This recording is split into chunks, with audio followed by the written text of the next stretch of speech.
Hi, my name is Anna. I am 25 and as of October 8th, I am 2 years sober.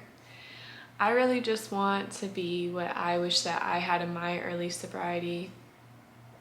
And I know that I've done a lot of healing in this journey, and I really hope that this resonates with you and you can find some healing too if you are struggling. I would be doing a disservice to you and to myself to talk about sobriety without also talking about mental health. Finding alcohol and using it as a coping mechanism, especially for someone who's neurodivergent, is way too easy. And I think a lot of us, fall into this pattern of just wanting to connect, especially when connecting as your sober self is hard. When I was struggling the most, my mental health was at its worst, and I know that a lot of you can relate to that. I luckily was never at the point of having withdrawals or being physically dependent on alcohol, but there was a mental dependence. Previous to my DUI, I was like, okay, let's be sober for a month. Let's fully no alcohol. And I failed after the first week. And that's when I knew things were getting worse.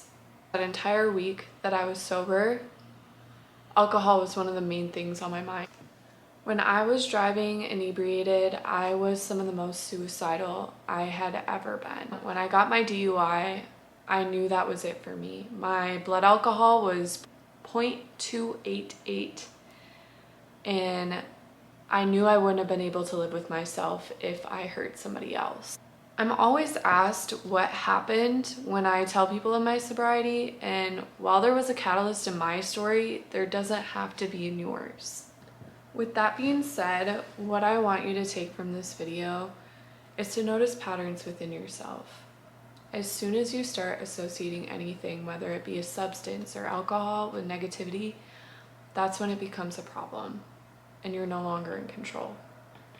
Taking your power back and choosing you is the highest form of self-love. Sobriety is actively choosing you. Sobriety is bridging the gap between your present and your highest self. And staying sober is making conscious decisions that your future self is going to be proud of. I would like to dedicate this video to my aunt and grandmother. I know that they would be so proud of me.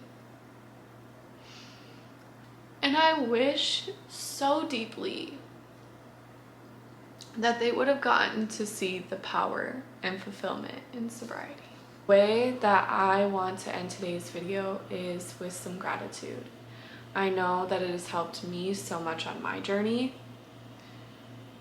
What are you grateful for today? And not in comparison to anyone else, as this life and this journey is unique to you. I know that I am grateful today and every day for my sobriety. I love you all, and welcome to an elevated life, to continuing to amass clarity.